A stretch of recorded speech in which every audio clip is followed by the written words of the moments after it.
வீசுவாள். முந்தானை சோலையில் தென்றலுடன் பேசுவாள். ஆகாய மேகமாகி ஆசை தூரல் போடுவாள்.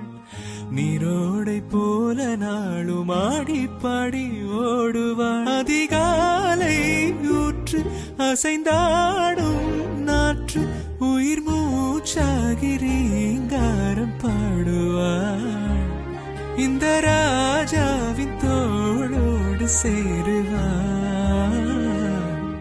என்னவென்று சொல்வதம்மா வஞ்சியவள் பேரழகை, சொல்ல மொழி இல்லையம்மா கொஞ்சி வரும் தேரழகை. அந்தி மஞ்சள் நிறத்தவளை, என் நெஞ்சில் நிலைத்தவளை, நான் என்னென்று சொல்வேனோ அதை எப்படி சொல்வேனோ.